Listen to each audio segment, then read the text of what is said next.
aussi d'apporter une petite pierre. Et je crois que le Seigneur nous fera grâce. Les honneurs par les services. Est-ce que tu peux le dire avec moi, les honneurs par les services? Jean, le chapitre 12, le verset 26. Deutéronome, chapitre 6, le verset 12 au verset 13. Et Romains, le chapitre 8, le verset 19. Je vais balayer rapidement ces quelques portions des Écritures. Jean, le chapitre 12, le verset 26. Que je lis. Si quelqu'un me sert, qu'il me suive. Et là où je suis, là aussi sera mon serviteur. Si quelqu'un me sert, les pères l'honorera. Que tu soulignes cette partie. Les pères l'honorera. La Bible ne dit pas Dieu, ne dit pas Elohim, mais la Bible est tactile. Elle dit les pères l'honorera. Deutéronome, le chapitre 6, le verset 12 au verset 13. Lorsque tu mangeras et te rassasieras, garde-toi d'oublier l'Éternel qui t'a fait sortir du pays d'Égypte, de la maison des servitudes. Tu craindras l'Éternel, ton Dieu. Tu les serviras et tu jureras par son nom. Et la dernière portion des Écritures, et j'aime cette partie, Romains le chapitre 8, le verset 19. Aussi la création attend-elle avec un ardent désir la révélation des fils des dieux. Tu peux te rasseoir en honorant les saintes Écritures par tes acclamations.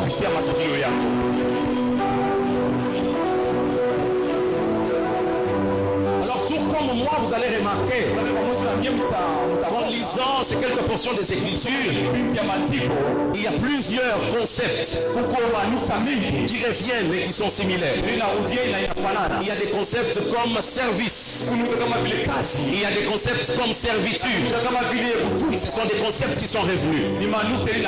Malheureusement, je ne vais pas rentrer dans quelques définitions étymologiques, mais permettez-moi quand même de poser quelques bases.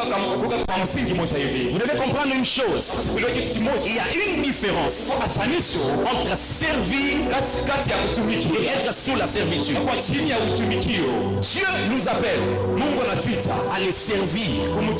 Cela est différent d'être sous la servitude. La servitude est une dimension que les diables utilisent pour assujettir avec les hommes.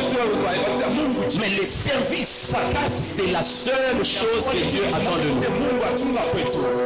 Ce que j'aime avec les services, c'est que les services, quand on les produit pour Dieu, les services est caractérisé par la rémunération. Donne-moi un bon amen. Le service est caractérisé par la rémunération. Mais quand une personne est sous la servitude, il est très fréquent de remarquer que cette personne est stagnante. Et je suis en train de profiter pour déclarer cette parole sur quelqu'un.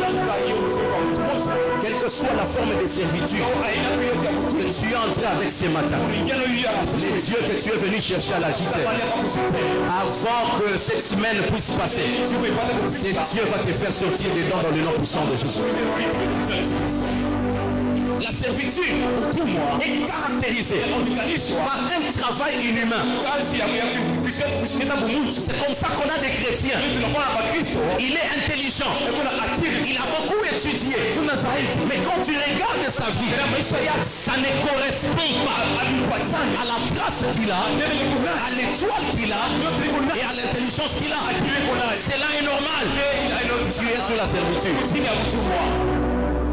Et ce qui est inquiétant avec la servitude, les diables poussent beaucoup d'enfants de Dieu à normaliser leur état de servitude. jusqu'à ce que Israël crie à l'Éternel. Dieu n'envoie pas Moïse. Dieu a dit à Moïse, j'ai entendu les cris de mon peuple et j'ai pris la décision de descendre. Ce qui signifie Dieu a pris la décision de sortir Israël de la servitude le jour où Israël a compris qu'en Égypte ils ne servaient pas, mais ils étaient sous la servitude. Un secret que je balaye rapidement. La délivrance ne commence pas le jour où tu tombes sous l'onction. La délivrance commence les jours où tu comprends que les événements qui se passent dans ta vie sont anormaux. C'est les jours que la délivrance commence. Je vais le répéter pour quelqu'un qui n'a pas compris. La délivrance ne commence pas le jour où tu tombes à l'église et tu vas en extase. La délivrance commence les jours où tu évalues les circonstances de ta famille, les circonstances dans ta vie professionnelle, dans ta vie spirituelle. Et tu découvres que ces choses sont anormales. C'est le jour que tu commences ta délivrance. Et je prie pour une personne ce soir. Que Dieu te permette de voir un domaine de ta vie où le diable t'avait déjà assiégé, afin que tu puisses y faire sortir ta famille, tes enfants, ton mari, ta femme dans le nom puissant de Jésus-Christ. Le service est caractérisé par un caractère bénin. Quand vous servez Dieu, il y a toujours un bénéfice que Dieu va attacher à cela. Et c'est pour ça que je vais dire à quelqu'un, quand tu viens à l'église et que tu fais quelque chose pour Dieu, tu ne le fais ni pour les pasteurs, tu ne le fais ni pour les diables, tu ne le fais ni pour les chefs de département, tu le fais pour ton Dieu. À chaque fois que tu rattaches un service dans ces lieux à une personne, tu fais tomber la chose caduque. Et c'est comme ça qu'il y a beaucoup de gens. Leur vie ne progresse pas. Pourquoi? Parce qu'ils ont rattaché les services à quelqu'un. J'ai dit à une personne, même si on ne te remarque pas par les pasteurs, il y a quelqu'un qui a des yeux qui parcourent la terre. Lui, il a la possibilité de te remarquer. Même si on ne te remarque pas par les chefs de département, il y a un Dieu dans les cieux. Alors la Bible dit ceci, que rien n'est caché devant ses yeux. Même les séjours des morts sont exposés devant lui. Oh, celui-là, il connaît même le nombre de cheveux sur ta tête. C'est pour ça que j'ai dit à quelqu'un, quand tu sers Dieu, mets le plus grand des sérieux, parce que ta bénédiction dépend. Oui. Vous savez, les services peut aller fabriquer un miracle que Dieu n'a jamais prévu quelque part. Dans l'église primitive, il y avait une femme qu'on appelait Tabitha. Elle s'appelait Dorcas. Oh, on a dépêché Pierre. Parce qu'il y a des fèves qui ont prié, qui ont pleuré. Elles ont dit, si aujourd'hui nous à l'église, on s'habille, c'est parce que Tabitha, cette femme n'était pas une prophétesse. Cette femme n'était pas pasteur. Cette femme n'était pas protocole. Le seul don qu'elle avait, c'était le don de poudre. Et elle avait compris que malgré le seul don que j'ai, si je le mets au profit des cieux, il y a quelque part les dieux que je sers, il se souviendra de moi. Tabitha est morte, mais le service est parti fabriquer et ça a concocté un miracle de résurrection en elle. Oh, j'ai dit à une personne, parce que tu sers Dieu, que Dieu se souvienne de toi. Oh, si ton mariage était déjà mort, si Si ton foyer était déjà mort, oh, je suis prophète et je lève ma main droite dans ta direction. Que le Dieu de la JTL se souvienne de toi. Que Dieu puisse ressusciter un domaine de ta vie qui était déjà mort.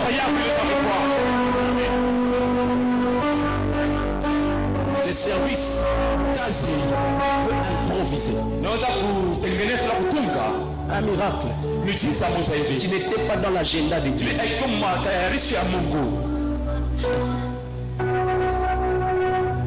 Vous savez, un jour Mardoché a rappelé au roi Assyrus ce qu'Aman devait faire contre lui. Le roi a écrit cela quelque part. Écoutez, un jour, le roi était là. Il sentait des inquiétudes dans son cœur, il ne parvenait pas à dormir. Et l'esprit l'a poussé à aller ouvrir les livres de souvenirs. Et dans les livres de souvenirs, il y a un service qui était écrit quelque part. Et à cause du service que Mardoché avait rendu, ces jours-là, il a été honoré, il a été préservé. Maintenant, quand Dieu regarde ta vie, qu'est-ce qui peut pousser Dieu à se souvenir de toi? J'ai besoin de ta main. Qu'est-ce qui peut pousser Dieu à se souvenir de tes enfants? Sur quoi peux-tu rappeler Dieu? Sur quoi peux-tu faire revenir Dieu? Pour lui dire, Seigneur, souviens-toi de moi. Regarde les services que j'ai rendus pendant 5 ans. Est-ce que tu as ces gens de parcours dans ton palmarès? C'est lui qui sert Dieu. Mets Dieu dans une dette. Je vais le dire pour quelqu'un. C'est lui qui sert Dieu. Mets Dieu dans une dette. À chaque fois que tu rends service, à chaque fois que tu fais un service dans la présence de Dieu, dans la maison de Dieu, tu lis Dieu à une dette. Oh, il dit ceci. Job l'appuie en disant, Dieu n'est débiteur à ces personnes. Cela signifie, avant que tu ne puisses mourir, les dieux que tu as servis dans ta jeunesse, dans ta vie avec ta famille, est obligé de se souvenir.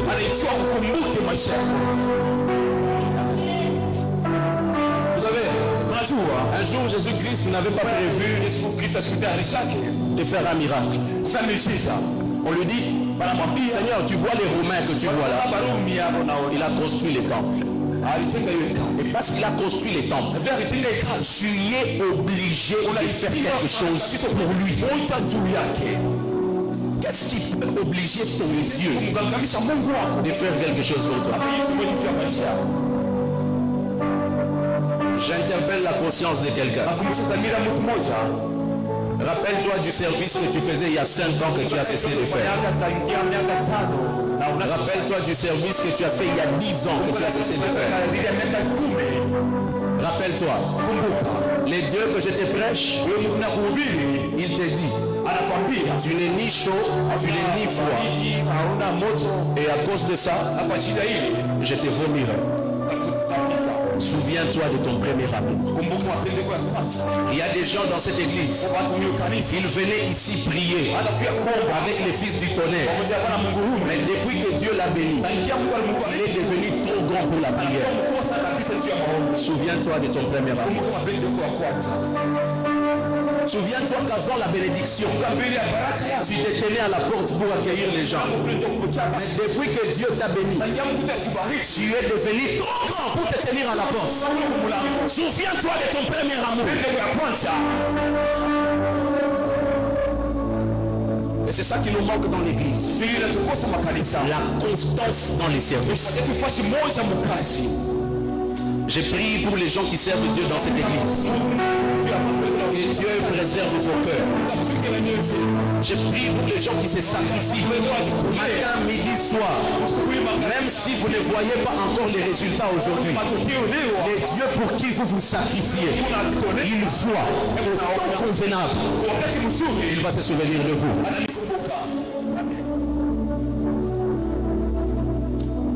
La chose que j'aime avec les services, c'est que le service est caractérisé par l'exclusivité. Jésus-Christ est en train de dire, nul ne peut servir deux maîtres. Luc chapitre 16 et le verset 13. Jésus-Christ dit, nul ne peut servir deux maîtres. Soit il haïra l'un et il aimera l'autre. On ne peut pas servir Dieu et servir maman. Regardez, Jésus-Christ ramène au même pied d'égalité les dieux maman et Elohim, Yahweh.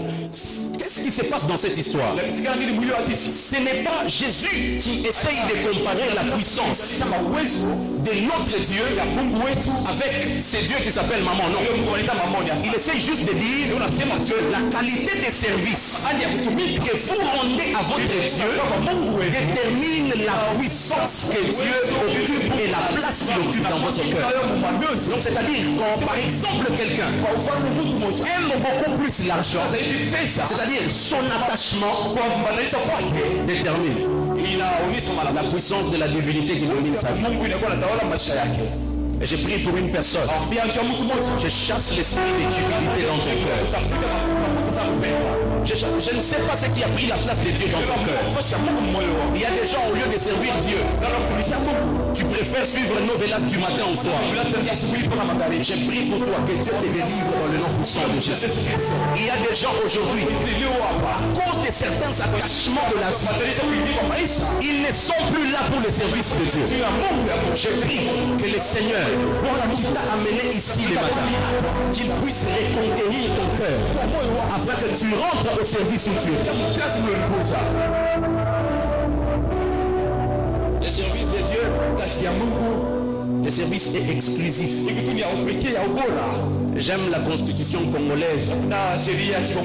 Elle dit la nationalité congolaise, elle est une et exclusive. Elle ne peut pas être détenue concomitamment avec une autre. C'est de la même façon avec l'Éternel. Tu ne peux pas servir Dieu et avoir la tradition de chez toi dans ta maison. Tu ne peux pas dire que tu sers Dieu, mais à chaque fois que ta famille, on fait les imprécations. Tu es ensemble avec eux. Non, ça ne marche pas avec Dieu. Tu ne peux pas dire que tu sers Dieu. Le matin, tu es à la JTL. Le soir, tu es chez le poste pour la délivrance. Non, ça ne se passe pas comme ça. Quand on sert Dieu, Dieu est le seul qui doit occuper la première place dans nos vies. Quand tu mélanges Dieu, tu remets en cause la position de Dieu dans ta vie. Et il y a beaucoup de gens comme ça dans notre assemblée. Oh, j'ai pris à partir de ce soir. Sors de ces choses dans le nom puissant de Jésus-Christ. Tu ne peux pas vouloir servir Dieu. Et tu as les gris-gris pour protéger à faire le travail. Non, non, ça ne marche pas. Ça ne marche pas. Tu ne peux pas dire que tu sers Dieu et tu n'enfantes pas. Tu peux en voir des hommes de Dieu qui font pour laver pour avoir. Non, ça ne marche pas. La seule chose qui marche, c'est Dieu et Dieu seul. Reste attaché à ton Dieu. Elle est restée attachée à Dieu. Même si ça a pris 10 ans, elle est restée attachée à Dieu. Jusqu'au jour où Dieu l'a visité. Dieu n'aime pas les vagabonds spirituels. Oui. J'ai l'habitude de vous dire, les enfants qui mangent partout sont des enfants qui n'ont pas de bonne santé. Ce n'est pas en allant dans les ministères de tous les prophètes que les choses vont marcher.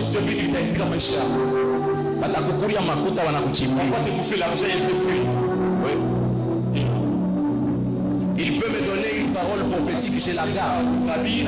Cela ne signifie pas que je dois te suivre. J'ai aimé la parole que papa a dite le dimanche passé. Il a dit les faux prophètes voudront te rendre dépendant d'eux. Quand un homme de Dieu veut prendre la place de Dieu dans ta vie, cela signifie que Dieu ne l'a pas envoyé. Je l'ai dit pour quelqu'un. Dieu te délivre de toutes les fausses personnes, tous les faux hommes de Dieu que le diable est en train d'envoyer pour te perdre. Écoutez, ce qui est dit. Jésus-Christ a dit, dans les temps de la fin, il y aura quoi? Il y aura beaucoup de faux prophètes. Le but du diable, ce n'est pas d'aller dans les boîtes de nuit. Le diable n'est pas dans les boîtes de nuit. Le but du diable, c'est de te pousser toi qui es là, de laisser ta place et d'être dans une autre place qui est compromettante. C'est ça le but du diable. Et je prie, parce que tu es un élu de Dieu, que Dieu te préserve toi et tes enfants.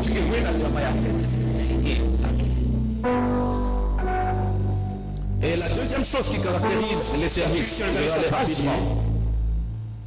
La Bible dit dans Psaume, le chapitre 89, le verset 21. La Bible dit, j'ai trouvé David. La Bible énumère mon serviteur. Je l'ai loin de mon huile sainte. Écoutez, je vais vous dire une chose. D'habitude, je reçois ce genre de questions sur les réseaux sociaux. On me demande souvent, prophète, comment faire pour garder et maintenir l'onction? C'est simple.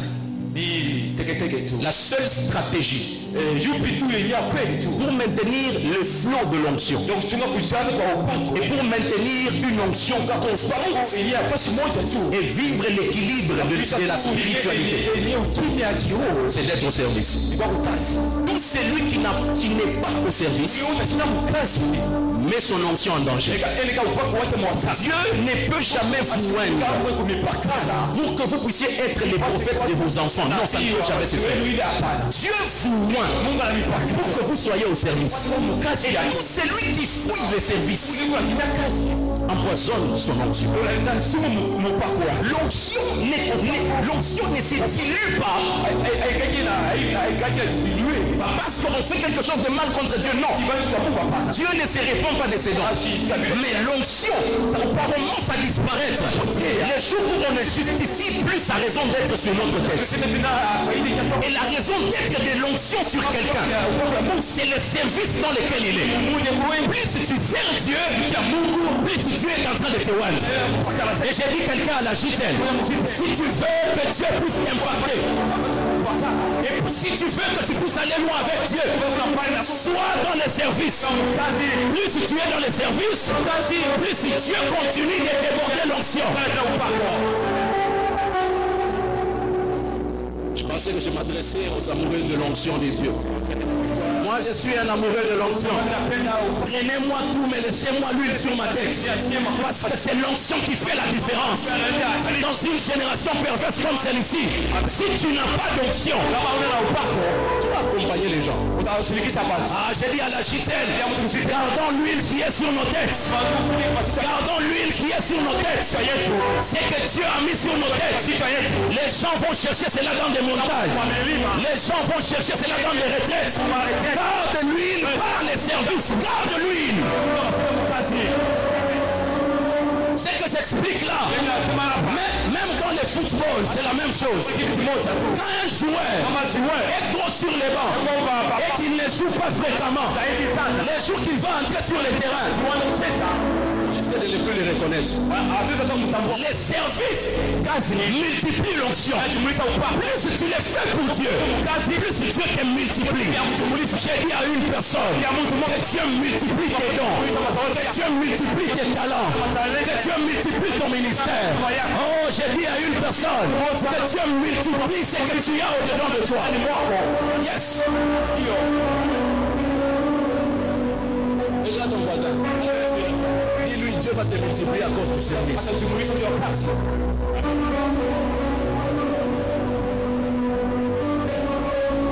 ton voisin n'est pas prophétique, regarde celui de toi, Dieu va te multiplier.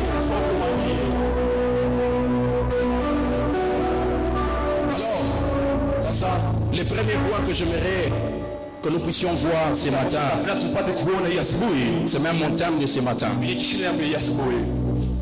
Vous devez savoir une chose. Quand vous étudiez les concepts service ou un concept dérivé comme le concept serviteur, vous devez comprendre une chose, les Français est une langue très limitée. J'aime les langues sémitiques. J'aime bien parce que je les apprends. Les Grecs et les Hébreux. Ce sont des langues qui sont très profondes. C'est-à-dire, en français, on peut dire une chose. En grec ou en hébreu, ça peut signifier 6 choses. Notamment même les services. Quand en hébreu, on dit les concepts de service, en grec, ça signifie 6 choses. Et peut-être au courant de la semaine, je vais parler que des deux. Je n'ai pas beaucoup de temps. Et vous devez comprendre une autre chose. C'est que les concepts service ou les concepts serviteurs, en grec, ça signifie aussi les concepts fils. Donne-moi un bon amen. Donc c'est-à-dire à chaque fois que vous parcourez votre Bible, que vous parcourez le Nouveau Testament et que vous voyez, on donne les noms comme fils de tel, serviteur de tel. Cela signifie la même chose parce que les Français est pauvre. On ne peut pas disséquer ces deux choses. Et je vais balayer rapidement ça. Vous devez comprendre que quand la Bible dit celui-ci est un fils ou celui-ci est fils de tel, cela va au-delà de la compréhension que nous avons du français. Quand la Bible dit que celui-ci est fils, cela signifie que celui-ci est un serviteur.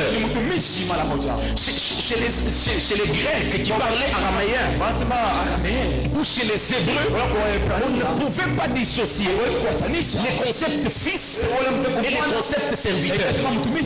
Par exemple, quand la Bible dit dans Jean le chapitre 3 le verset 16, Jean le chapitre 3 le verset 16, que Dieu a tant aimé le monde qu'il a donné son fils.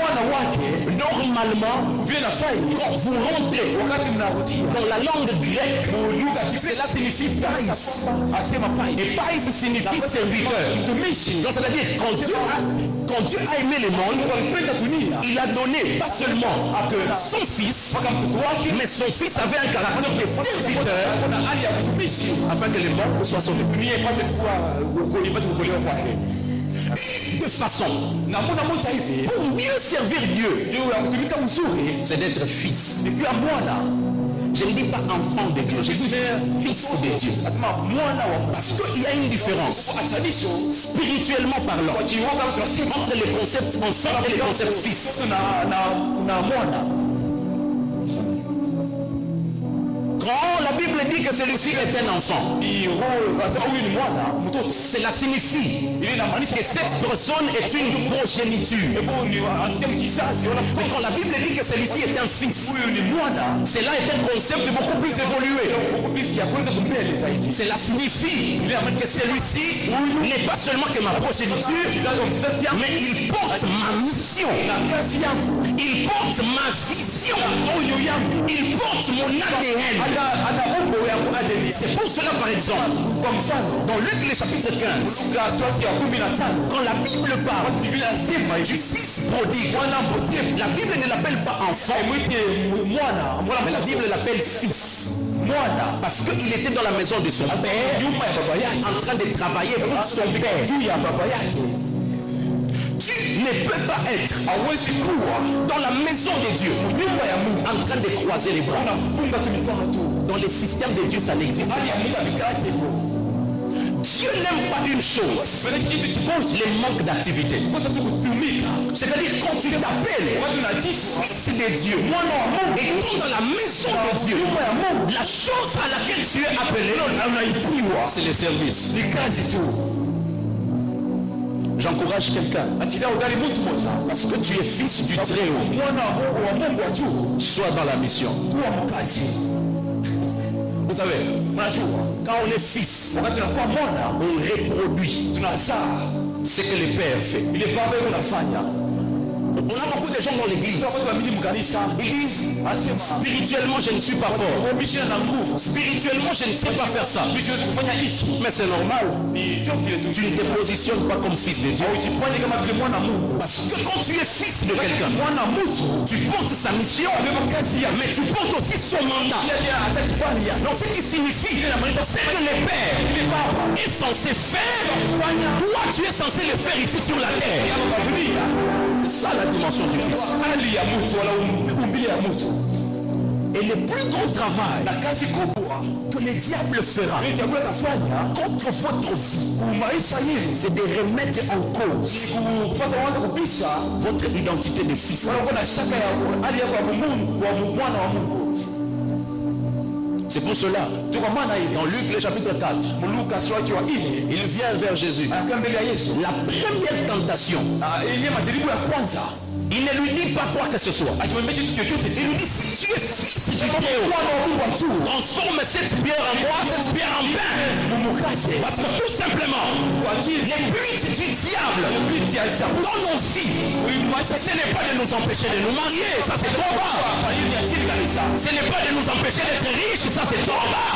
Le diable sait que la chose qui vous rend optimal spirituellement, c'est l'état des fils que vous êtes. Et le premier combat qu'il aura contre vous et l'acharnement sera contre votre identité de fils de Dieu. Les 7 fils de Séva ont eu cette tentation. Ils n'ont pas su la vaincre. Les démons leur ont posé la question. Paul, nous le connaissons. Jésus, nous le connaissons. Mais vous, qui êtes-vous? Ceux qui ont peur, beaucoup d'enfants de Dieu, d'être optimal, d'être puissant spirituellement, c'est la Christ identité. La plupart d'entre nous, on ne connaît pas nos identités de fils de Dieu. Les jours que tu feras, qui tu es, la mission que tu transportes, c'est les jours où les sorciers de ta famille vont te laisser. Les jours que tu comprendras ce que tu représentes aux yeux des dieux, les gènes que tu portes au-dedans de toi, c'est les jours où tu seras les sacrificateurs de ta famille. J'ai prié pour une personne ce matin, que Dieu puisse te redonner ton identité dans le nom puissant de Jésus.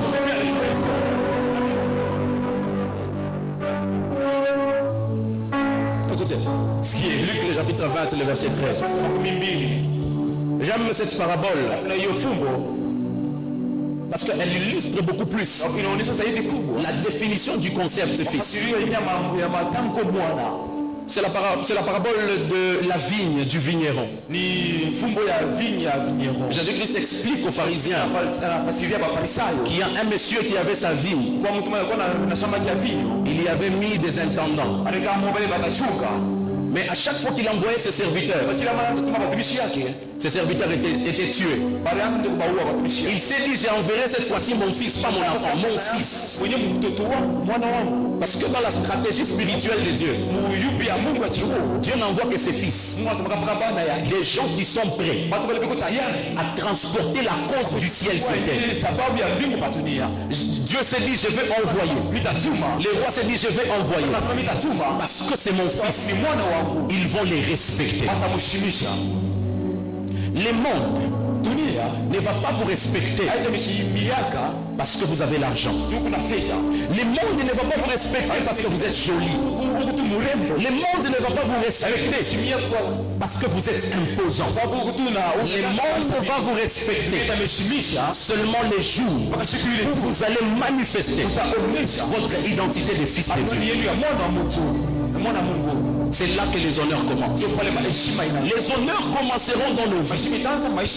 Les jours où on se dira tous, Seigneur, j'échange ma position. Je suis un fils. Envoie-moi. Modèle-moi. transforme-moi, positionne-moi. Je vais vous donner mon témoignage. Ma mère est témoin. Depuis que j'ai grandissais, je n'ai jamais aimé les choses de Dieu. Jamais.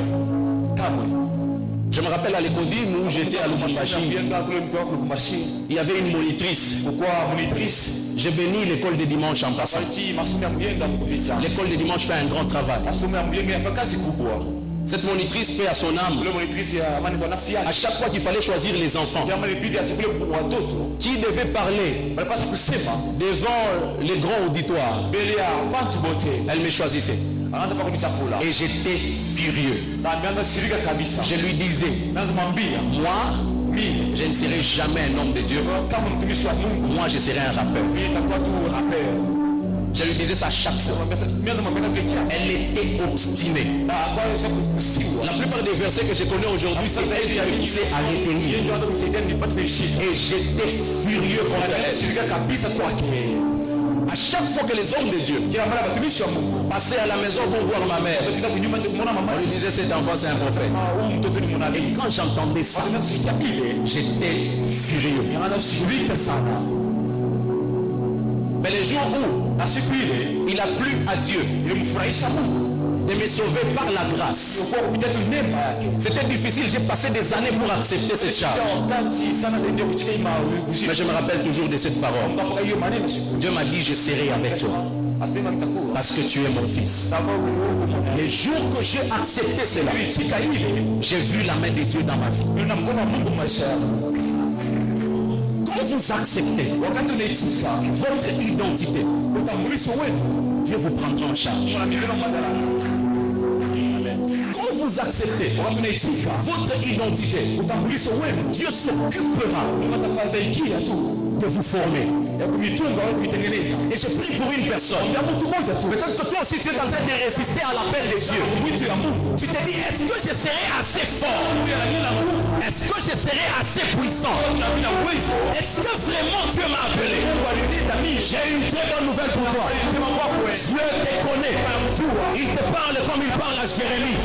Et puis le sang de ta mère, je t'avais déjà connu. Je t'avais déjà établi prophète des nations. Je t'ai établi pour que tu parles aux nations. Et j'ai dit à quelqu'un,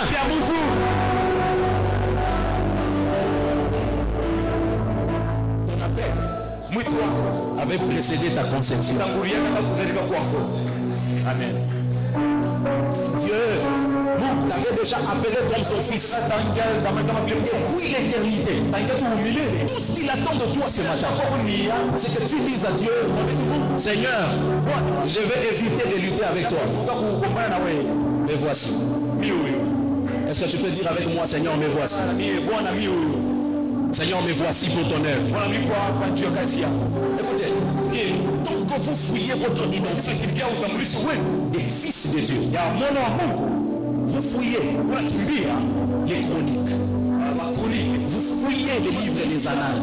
Tout celui qui n'accepte pas son appel n'écrira jamais l'histoire sur terre.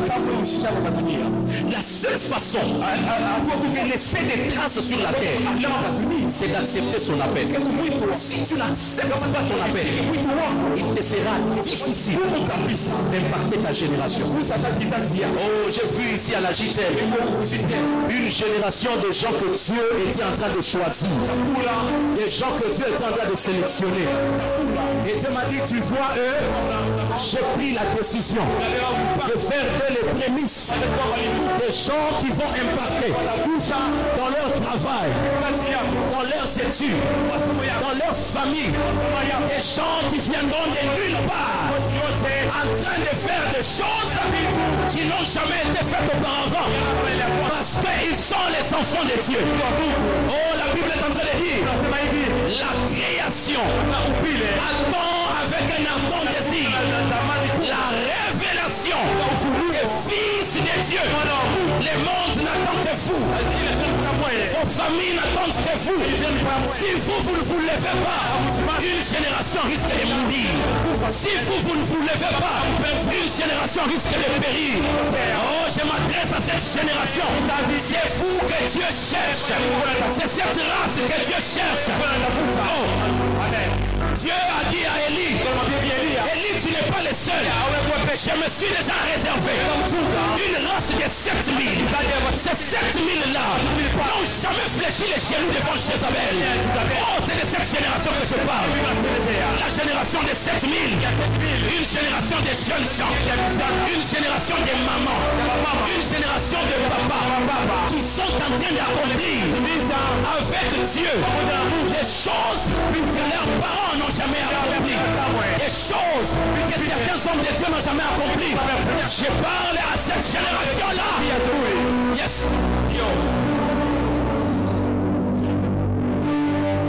Ne te limite pas aux petites choses.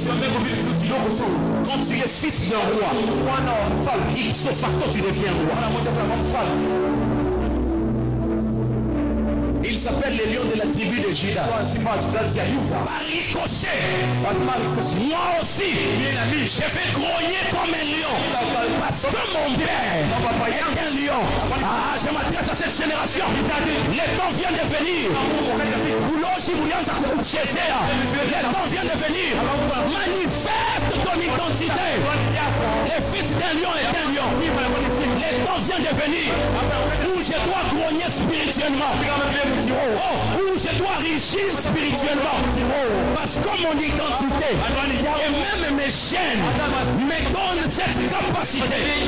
Parce que le Père qui est dans les cieux, il n'est pas que mon Dieu. Il est mon Père. Yes. Les disciples viennent devant Jésus. Seigneur, apprends-nous à prier. Comme Jean a appris à ses disciples à prier. Oh, j'aime la sagesse spirituelle de Jésus. Au lieu que Jésus-Christ commence par dire Elohim qui est au ciel, Yahweh qui est au ciel, El Elyon qui est au ciel, El Makadesh qui est au ciel, El Gibor qui est au ciel. Il commence. Notre Père, Papa écoutez, quand vous priez et que vous placez dans vos prières Dieu comme une figure parentale, votre prière a déjà 50% de réussite. Je vais le dire, ça c'est profond.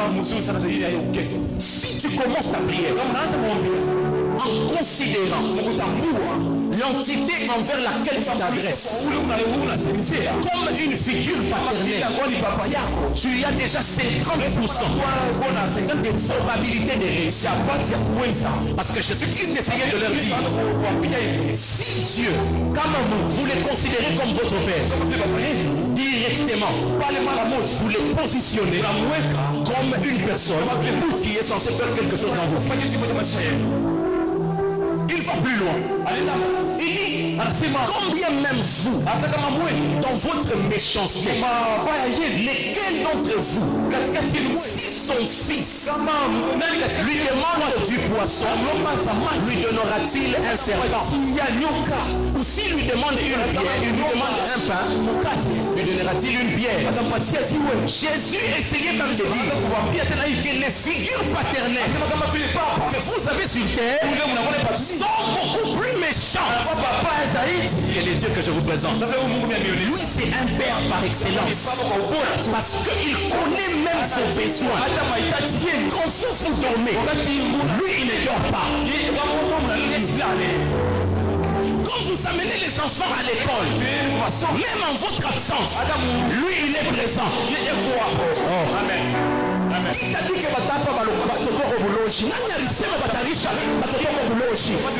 dieux que je te prêche, c'est lui leur père. Il va protéger leur nourriture, il va protéger leur eau, il va protéger leur cartable. Amen. Il va protéger même leur stylo. Parce que notre Dieu, c'est le Père par excellence.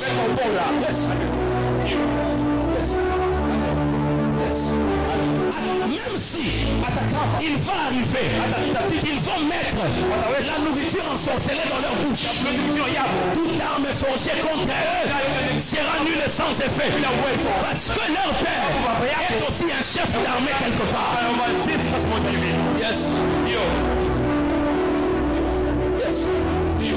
Qui t'a dit que tu vas mourir du poison?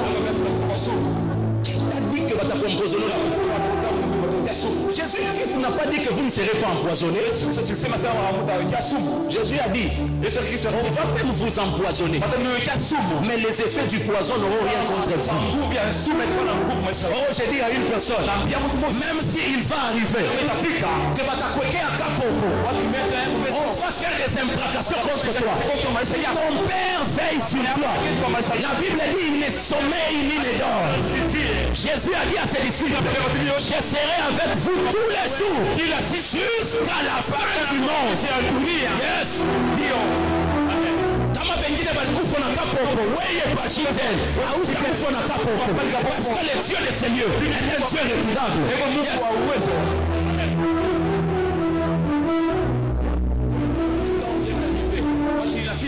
Parce qu'en tant que fils, quand on fait nos devoirs de fils, on pousse au Père d'être régulier aussi envers ses devoirs de Père. Et c'est ça avec Dieu. Il dit pour l'amour de Sion, je ne me tairai point. Pour l'amour de Maman Yolande, je ne me tairai point.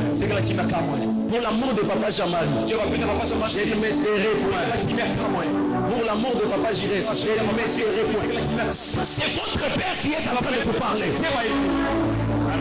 Même si ce que tu remarques maintenant dans ta vie ne ressemble pas aux promesses, ça ne ressemble pas initialement à ton appel, il n'y a pas de souci. Il n'y a pas de souci. Parce qu'une graine dans sa jeunesse ne ressemble pas à une graine dans son apocalypse.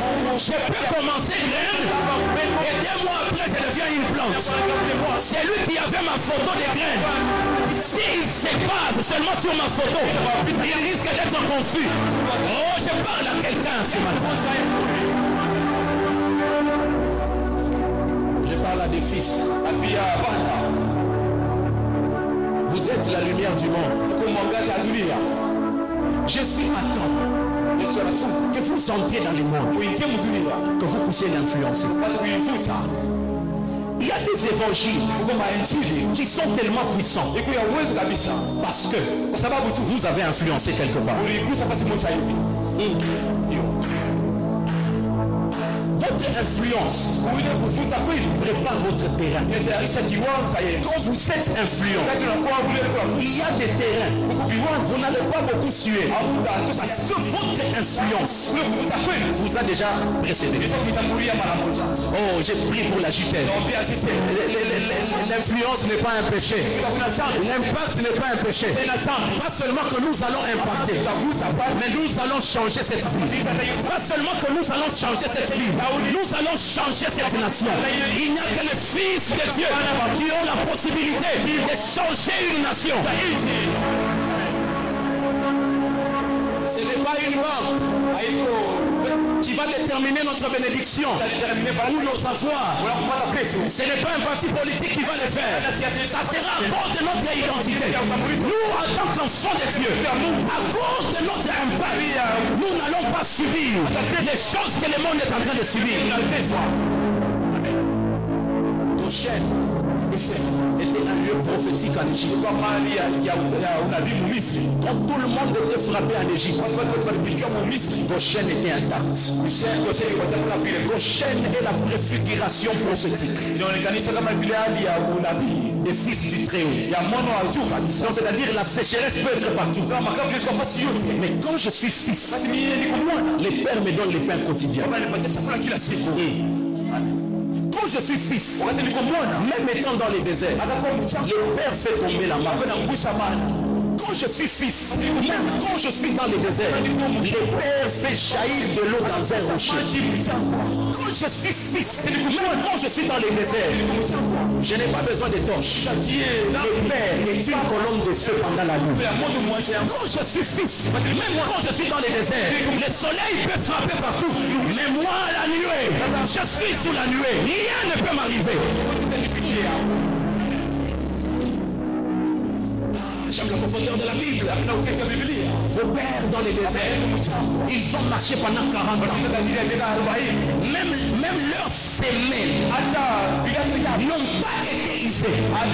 Donc c'est-à-dire les pères, papa, s'est chargé même de leur garde-robe étant dans les déserts. C'est qui c'est Dieu-là?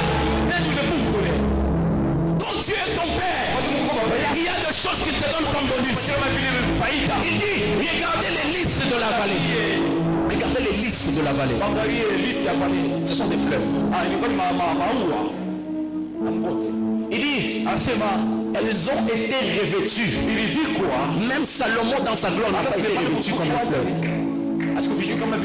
Mais les pères, sa barbe prend soin d'elle. Combien plus forte raison vous avez été créé à son image et à sa ressemblance. Est-ce que vous pensez que si Dieu nourrit les corbeaux, il va cesser de vous nourrir? Non, jamais. Si Dieu protège les arbres, à combien plus forte raison vous avez été créé à son image et à sa ressemblance. Quand les anges ont péché, Dieu n'a pas été inquiété. Quand le diable a péché, Dieu n'a pas été inquiété. Vous savez que Dieu n'a jamais été inquiété par... Vous savez que Dieu n'a jamais été inquiété par la rébellion du diable. C'est lui qui a combattu le diable, c'est l'archange Michaël. Dieu était calme sur son trône. C'est ce Dieu-là. Il n'a jamais pris la peine de se battre avec les diables. Et tu crois que si les diables t'attaquent toi, comme tu es protégé par lui, est-ce que tu penses que les diables peuvent te toucher? Non, jamais. Jamais. C'est lui qui repose sous l'ombre du Tout-Puissant. C'est une personne dangereuse. Dieu va même loin. Vous êtes la prunelle et mon œil. C'est lui qui vous touche. Mais touche-moi. J'ai dit à quelqu'un, tes enfants sont intouchables. Ton mari est intouchable. Ta femme est intouchable. À cause de ton identité de fils de Dieu. Tu es la prunelle de l'œil de Dieu. Personne n'a le droit de te toucher. Même s'ils veulent te toucher. Comme avec Lucifer. Dans Job, le chapitre 1, le verset 7 et le verset 8. Ils auront besoin de l'autorisation expresse venant du Créateur lui-même. Vous savez que quand le diable veut vous toucher et que vous êtes fils de Dieu, il demande l'autorisation. Qu'est-ce qui se passe dans ces versets? La Bible dit ceci: Dieu s'était réuni au ciel avec les fils de Dieu. Et dans ces conciliambules-là, le diable est entré. Donc c'est-à-dire, le diable avait besoin de l'autorisation de Dieu et l'autorisation des fils de Dieu. Tu es fils de Dieu. Avant qu'on touche à tes biens, ils auront besoin de l'autorisation de Dieu. Tout ce qui t'arrive, moi j'ai une conscience. Je suis conscient. Tout ce qui m'arrive, si ça m'arrive, c'est Dieu qui l'a permis. Amos, le chapitre 3, le verset 6. On ne sonne pas une sonnette dans une ville sans que la sentinelle ou les propriétaires de la ville n'en soient l'auteur. Quelque chose n'arrive sur terre si l'Éternel n'a pas été l'auteur. Même quand je pleure, je sais que c'est lui qui m'a permis. Même quand j'ai peur, je sais que c'est lui qui a permis. Quand tu es fils de Dieu, ta joie ne dépend plus de ce que le monde te donne. Ta joie dépend de ce que le Père permet. Je vais chuter rapidement avec mon message. Et on va prier un tout petit peu. Quand on est fils de Dieu, il y a deux choses que Dieu nous donne. Quand on sert Dieu en tant que des fils, il y a deux choses que Dieu nous donne. La première chose que Dieu nous donne, ça s'appelle la réputation. Dis avec moi la réputation. Je t'ai pas entendu, la réputation. Vous savez, une chose que j'aime avec la réputation, c'est quoi? La Bible dit, dans Matthieu, le chapitre 3, le verset 17, les jours où on baptisait Jésus. La Bible dit, quand on baptisait Jésus, une voix se fit entendre. Et cette voix dit, voici mon fils bien-aimé, en qui j'ai mis toute mon affection. Dieu n'a pas présenté que Jésus. Il a présenté l'identité de Jésus en tant que fils. Il a présenté la mission de Jésus. Écoutez, quand vous êtes fils de Dieu, vous ouvrez les ciels. Et Dieu se charge de travailler sur votre réputation. Jésus-Christ dit, c'est lui qui honore mon Père. Le Père fera quoi? Le Père l'honorera. Donc c'est-à-dire à chaque fois que vous agissez et vous servez votre Dieu comme étant un fils, en retour, il y a une réputation que Dieu va disposer pour vous. Jésus-Christ n'avait pas besoin de crier par lui qu'il était le Messie, qu'il était le roi. Ces jours-là, dans les eaux du Jourdain, à cause de son identité de fils, les cieux se sont ouverts et ils feront parler. Et je prophétise pour une personne ce matin. À cause de ton identité de fils, je prie pour toi et je prophétise que Dieu te redonne une réputation ici dans cette vie. Que Dieu te donne une réputation dans ta famille. J'aime ce que la Bible est en train de dire. La Bible est en train de dire ceci. La Bible dit la réputation est préférable à de la richesse. Proverbe le chapitre 22, le verset 1. Ce qui signifie quand Dieu veut bénir quelqu'un, la première des choses que Dieu donne à cette dernière, ce n'est pas l'argent. Dieu lui donne une réputation. Parce que la réputation est une odeur dans le monde spirituel qui va tirer les choses qui sont censées vous rendre prospère et vous rendre grand. Oh, j'ai dit pour quelqu'un que Dieu donne une réputation à ta famille, que Dieu donne une réputation à tes enfants.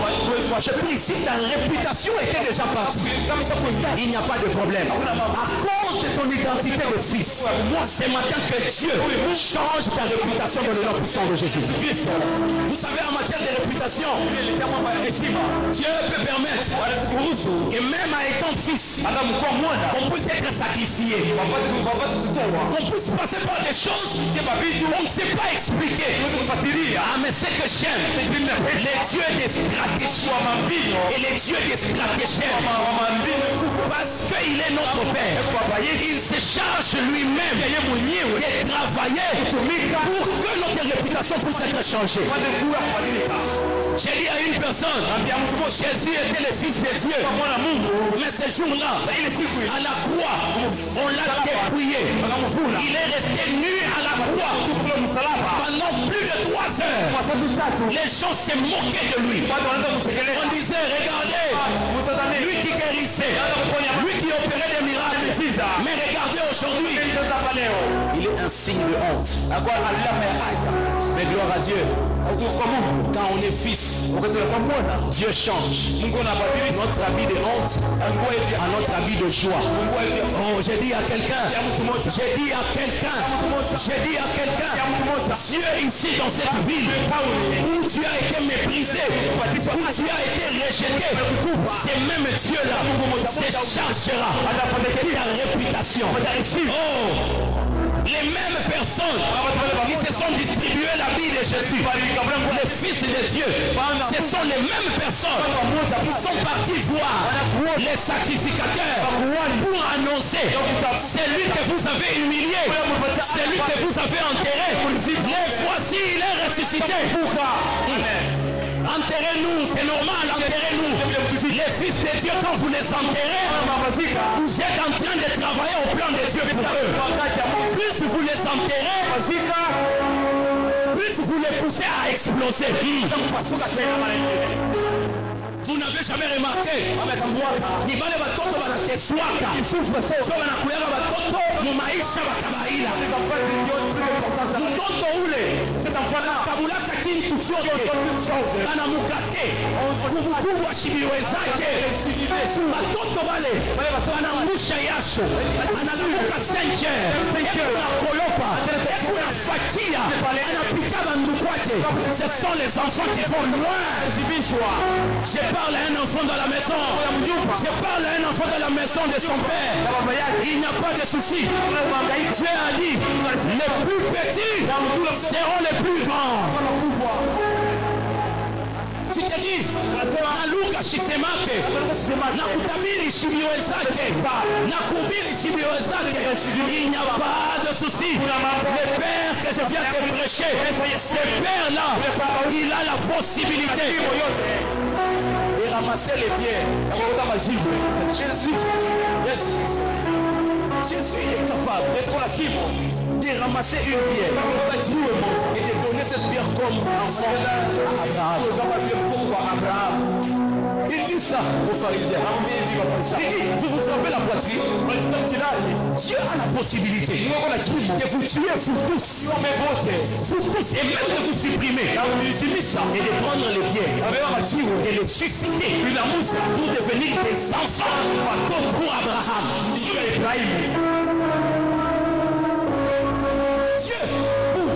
Dieu peut casser. Dieu peut casser une pierre avec un œuf. Amen. Pour amener les marteaux à l'humilité. C'est Dieu-là. Tirez attention. Tu peux entrer, tu peux être en train de te moquer de quelqu'un le matin et le soir il est à l'actualité. Le Sanhédrin a dit, on va payer les gens et on va dire, Jésus n'a pas été ressuscité, on est venu voler son corps. L'ennemi est prêt à tout pour faire en sorte que la réputation de ta visitation puisse être inhibée. Mais moi, ce que j'aime, notre Dieu, sans même la télévision, sans même les réseaux sociaux, il est capable de changer la réputation. En un clin d'œil, la réputation d'une personne change à cause de sa fidélité au service. Jésus-Christ, dans le champ de Gethsemane, il pleurait, sa sueur s'est même transformée en grimoire de sang. Jésus-Christ avait envie d'abandonner, mais il s'est dit, si j'abandonne, la vie de maman Pascaline sera où? Si j'abandonne, la vie de la sœur Emmanuela sera où? Si j'abandonne, la vie de papa Michel sera où? Il s'est dit, moi en tant que le premier fils, je fais les sacrifices pour que eux demain soient bien, pour que eux demain soient dans la joie. Je dis à une personne, peut-être que toi aussi tu es un fils dans ta maison. Unasema Johnny ni mie. Kwa nini mie? Johnny ni mie njoo kuna ni famille qui vient. Jamaa qui ont fait des choses pareilles. Johnny ni mie njoo kuna ria. C'est maman qui pleure. Dans la maison, les fils qui pleurent beaucoup. C'est les fils qui réjouissent beaucoup. Amen. Est-ce que je peux prêcher un jour sans citer Joseph? Je ne crois pas. La vie de Joseph m'enseigne chaque jour, my God. De celui-là qui était aimé par son père vers un prisonnier. Dieu est bizarre. C'est pour ça que quand vous essayez de les comprendre avec votre intelligence, vous allez frôler la folie. Tu vas te poser la question, Dieu a vu des choses que tu es incapable de sonder et de pénétrer. C'est Dieu la sonde les cœurs. Il connaît le cœur de chacun des fils. C'est pour cela, moi, quand quelqu'un fait quelque chose de grand, je l'acclame. Parce que je sais qu'après lui, je serai les prochains sur la liste. Il y a plusieurs demeures dans la maison de mon père. Pourquoi je veux me cafouiller ta demeure? Non, pas du tout. Je sais que ma place au ciel est réservée. Ce qui m'appartient viendra me chercher. Joseph n'est pas parti chercher la primature. La primature est venue le chercher dans sa prison. J'ai dit à quelqu'un, en tant que fils de Dieu, j'ai pris que Dieu vienne te chercher dans ta visitation chez toi à la maison. Yes. Quand on est fils, il y a des choses. Parce que je sais, au moment convenable, le Père que je sais a un trône pour moi. Tôt ou tard, je serai dans la félicité avec lui. La haine, la jalousie sont des mots qui vous détruisent et qui nous détruisent. Vous savez, personne n'est exempté de la jalousie et de la haine, et même de l'orgueil. Tout être humain a une dose d'orgueil. Mais tout dépend de comment, quand l'orgueil veut se réveiller, la façon dont on l'éteint. C'est ça la différence. Tout être humain a une sémence d'orgueil. Mais la différence, l'humilité commence quand on prend l'extincteur pour dire tais-toi, ne dis rien, ne t'applaudis pas. Je prie dans la maison de notre Père. Dieu va susciter une génération des mamans et des papas. Malgré la gloire, malgré la qualité du service, ils diront au Père, je reste encore un enfant. Je reste à tes pieds. Ne soyez jamais trop grand pour ne pas être là pour faire ce que Dieu vous a appelé à faire. On condamne les fils prodigues. Mais on a plusieurs fils prodigues. Il s'est senti trop grand pour demeurer dans la maison de son père. Il l'a dit à son père, donne-moi ma part. Je veux partir. Il s'est senti trop grand pour être au service.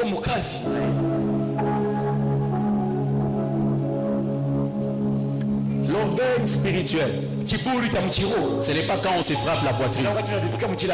L'orgueil spirituel, c'est quand on veut faire seul ce qu'on était censé faire avec Dieu. La Bible dit quoi? Avec Dieu, nous ferons des exploits. À chaque fois que tu supprimes avec et que tu restes seul, prends la gomme aussi pour effacer les exploits. Parce que la formule des exploits est égale moi avec Dieu. Amen. Moi je ne bouge pas d'un endroit si Dieu ne me dit pas de bouger. Même si vous me dites quoi, je ne le ferai pas.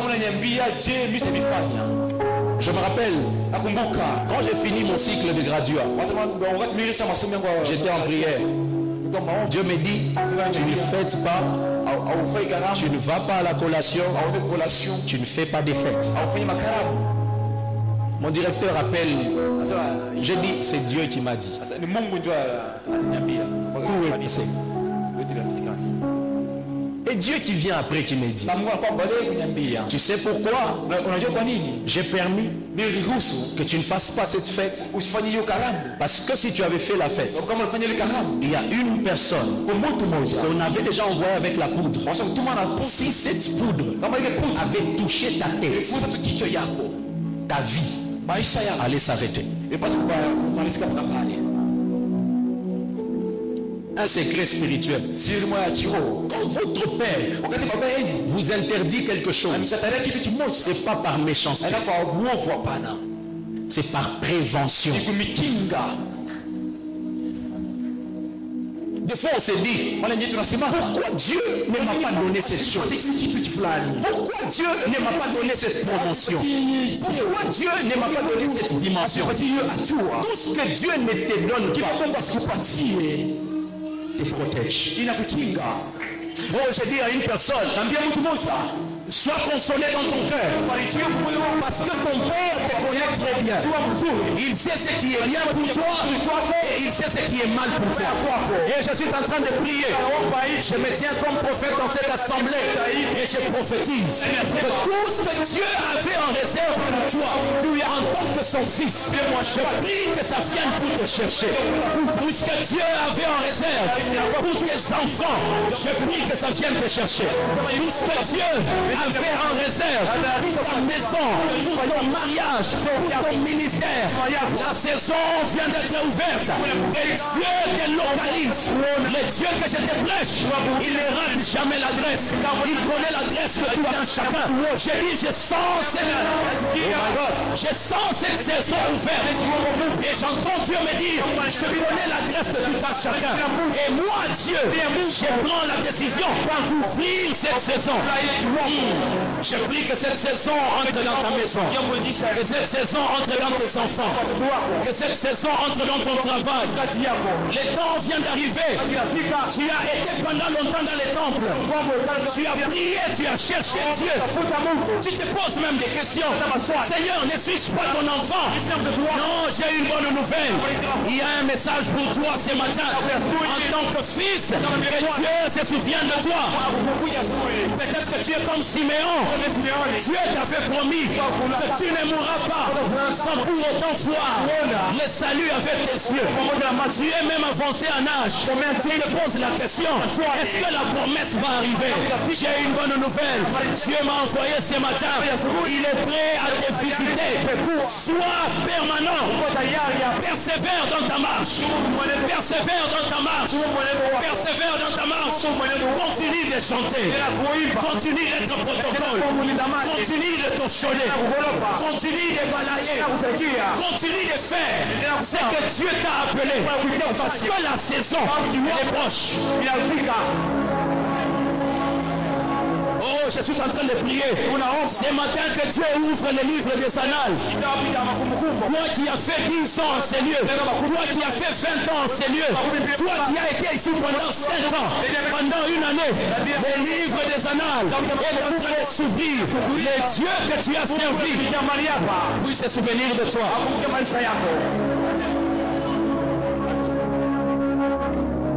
J'ai été jeune, j'ai vieilli, je n'ai jamais vu. Je n'ai jamais vu. J'ai été au Congo, je n'ai pas vu. J'ai été en Israël, je n'ai pas vu. C'est David qui parle. J'ai été en Amérique, je n'ai pas vu. David a été partout, il n'a pas vu. Juste être abandonné. Et sa postérité mondiale. Quand tu es fils de Dieu, Dieu ne t'abandonnera pas. Il a dit à Abraham. Écoutez, la Bible dit, Elohim, voulant bénir Abraham, il chercha un nom plus supérieur que lui. Dieu est en train de chercher un nom. Il cherche un nom plus supérieur que lui. Et il ne trouve pas. Et la Bible dit dans Éphésiens, l'Éternel jurera par lui-même. Il bénira la postérité d'Abraham jusqu'à la 4e postérité. Dieu jure par lui-même ce matin. Il ne va jamais t'abandonner. Malgré machozi ukunangusha, malgré malari ikunakubamba, il te parle comme il parle à Lazare. Cette maladie n'est pas pour la mort de Lazare. Oh, il peut même arriver que Lazare puisse mourir. On met la bière. Les premiers jours, les deuxièmes jours, les troisièmes jours, même les quatrièmes jours. Lui, il connaît notre adresse. Il viendra nous chercher dans notre corps. Je ne sais pas pourquoi je parle de cet esprit de mort, mais je sens que je dois déclarer cette parole. J'annule l'esprit de mort de cette assemblée. Kama kulikuya calendrier ya mchana, on avait déjà prévu bantu bafiche batoto batwa kumala moya kufisha bibi mwana na batoto sous l'onction de mon père. Je déclare que ce sang vient d'être éradiqué dans le nom puissant de Jésus. J'annule l'esprit des morts qui voulait prendre les gens dans les accidents, qui voulait prendre les gens dans leur maison. Je prie dans le nom puissant de Jésus que l'esprit, le même esprit qui avait ressuscité Jésus-Christ de mort, que ce même esprit puisse ressusciter nos filles, que ça puisse ressusciter nos enfants. Tu peux maintenant te tenir debout. Je sens que les vendredis on doit prier.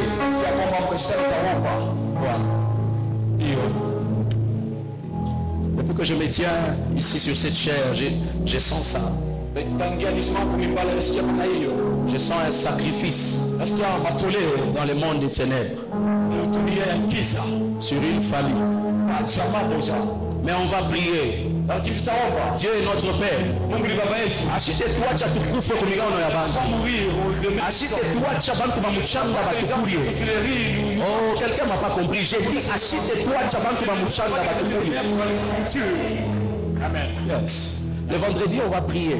Et par la grâce de Dieu, ce que Dieu va nous permettre de faire, on le fera. Tu vas faire cette prière.